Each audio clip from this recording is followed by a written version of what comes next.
এক সময়ের কথা, এক মৎস্যজীবীর সুন্দর কন্যা আয়শা ছিল। তার মা মারা যাওয়ার পর তার বাবা অন্য একজন মহিলা বিয়ে করলেন। সেই মহিলার একটি কৃপণ ও মূর্খ কন্যাও ছিল। একদিন বাবা ঘরে প্রচুর মাছ নিয়ে এলেন, আর তার স্ত্রী আয়শাকে মাছ পরিষ্কার ও রান্না করার জন্য বললেন। আয়শা গাইতে গাইতে তার কাজ করছিল। হঠাৎ সে একটি দুর্বল অদ্ভুত শব্দ শুনল। চারপাশ দেখল, কিন্তু কাউকে পেল না। সে ভাবল হয়তো এটি খাবারের খোঁজে বিড়ালের শব্দ। কিন্তু শব্দটি আবারও শুনতে পেল, এবার আরও স্পষ্ট। তখন সে সামনে তাকালো এবং অবাক হয়ে দেখল একটি মাছ তার সঙ্গে কথা বলছে। মাছটি বলল, আমি মাছের রাজ্যের রাজপুত্রী, আমাকে মুক্ত করো। আমার বাবা আমাকে গভীর থেকে বের হতে না বলেছিল, কিন্তু আমি তার কথা শুনিনি। আমি উপরে উঠে তাজা বাতাস আর পাখির কণ্ঠ উপভোগ করতে চেয়েছিলাম। আমি জালে ধরা পড়েছি, তুমি আমাকে মুক্ত করলে আমি কৃতজ্ঞ থাকব। আয়শা ভীষণ বিস্মিত হলেন। তিনি মাছটিকে একটি পাত্রে রাখলেন এবং উত্তর বাতাস বইলে তাকে সমুদ্রে ছেড়ে দিলেন।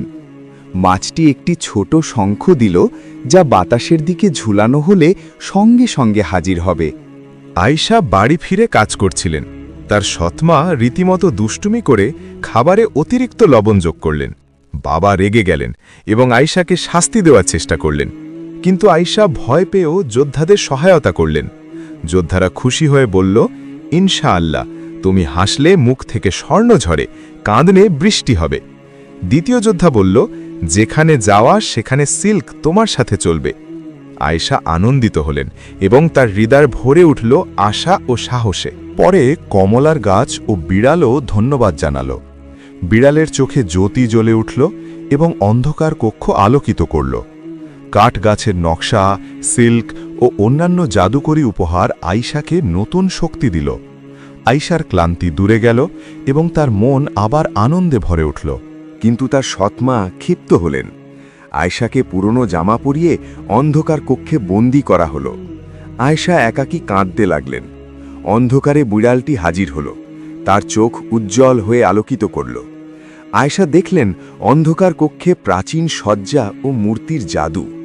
বিড়াল বলল, চলো, আমি তোমাকে দেখাবো কিছু বিশেষ। আয়শা ধীরে ধীরে বিড়ালের পিছনে হাঁটতে লাগলেন, মুগ্ধ হয়ে। আয়শা প্রাচীন জাদুকরী রাজ্যের ধ্বংসাবশেষে পৌঁছালেন। যোদ্ধারা তাকে উপহার দিলেন সোনার ধন, সিল্ক, গহনা। কমলার গাছ কোল, কসমেটিক্স ও ধান উপহার দিল। আয়শা আনন্দে ভরে উঠলেন। তিনি সেই সব নকশা ও সিল্কের আভিজাত্য নিজের কাজে রূপান্তর করলেন, যার ফলে তার শিল্পকর্ম এবং তার সাফল্য বাড়ল। আয়শার সাফল্য দেখে তার সৎমা অভিশপ্ত হয়ে গেল। সে নতুন ষড়যন্ত্র করতে শুরু করল। আয়শা ধৈর্য ধরে এগিয়ে চললেন। তিনি জানতেন উদারতা ও সঠিক কাজের মাধ্যমে প্রতিটি বিপদ কাটিয়ে ওঠা সম্ভব। আয়শা নিরাপদে বাড়ি ফিরলেন, ক্লান্ত কিন্তু খুশি। তার সৎমা আবারও ষড়যন্ত্র করবে, যা পরবর্তী কিস্তিতে দেখা যাবে। যারা পুরো গল্প দেখেছেন মন্তব্যে জানান আপনি কোন দেশের দর্শক। পরবর্তী কিস্তিতে আবার দেখা হবে।